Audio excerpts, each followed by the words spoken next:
So you might have asked yourself, what character did I make? We have the And here he is. He's named Kevin the Dwarf, and based on Kevin the Human, who is heterosexual, but asked me on Twitter when I was talking about making a character to make one based on him. And I did. Of course, he didn't realize certain things about BioWare RPGs, but he did tell me to make him have 2 axes. And right now I only have enough skill to wield 1 axe at a time, but otherwise I made a cool dual axe wielding warrior with Kevin's awesome mutton chops. So there we go. He likes to destroy those mages who are now filled with demons and become abominations, and he's got a lot of skill in hacking things to pieces. I'm getting towards the end of the game, so he's got tons of different moves. The combat in the game's pretty fun, though. You sort of have to play this in a very controlled manner. I love the 2-weapon sweeps. Here he is, locked in battle.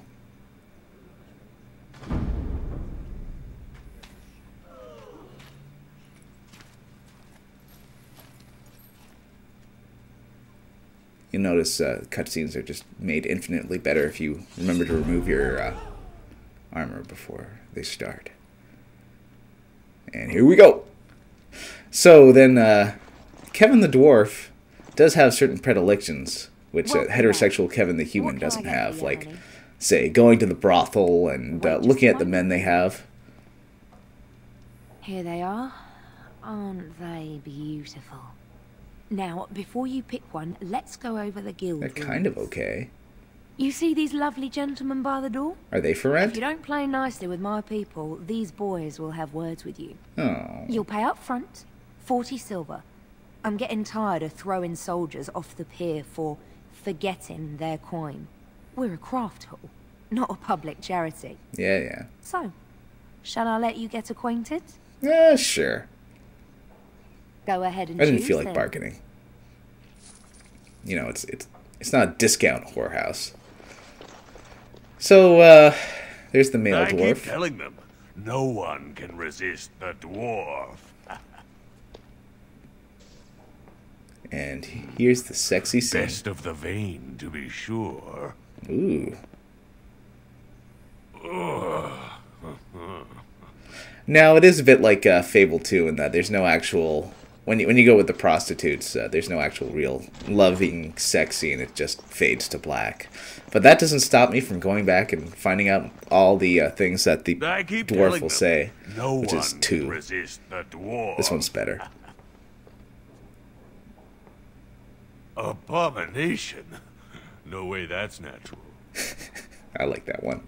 And otherwise, you also have the Canary, who are built alright, but this one's so girly sounding. Like, listen to him. Well, aren't we the hardened adventurer? Ugh. But there's also Zevran, who you might have heard of. I've a question, if I may. Oh, sure. Well, here's the thing. I swore an oath to serve you, yes? Yeah. And I understand the quest you're on, and this is all very fine and well. My question pertains to what you intend to He do does sound with like me Puss in once Boots this business is over from the with, Shrek movies. as a point of curiosity. Well, is this after I ravish you in Celebration? Of course it is afterwards. The ravishing part is a given. One simply assumes that once your Grey Warden business is finished, you would have no need of an assassin to follow you about. Am I wrong? There's always a use or two for a handsome I'm elf. sure I could come up with a few more if pressed. It is good to know what my options might be, but that is for another time. For now, we have much to do, yes?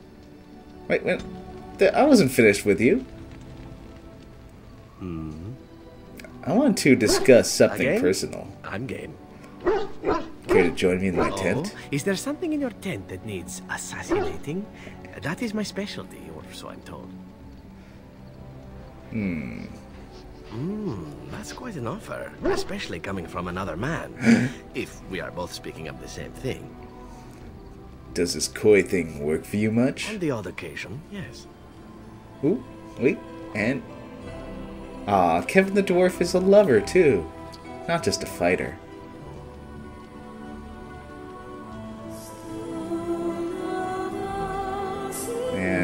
This would be better without the Enya music.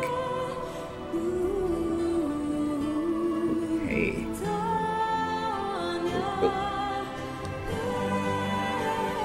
Well, at least they make you the top. Oh.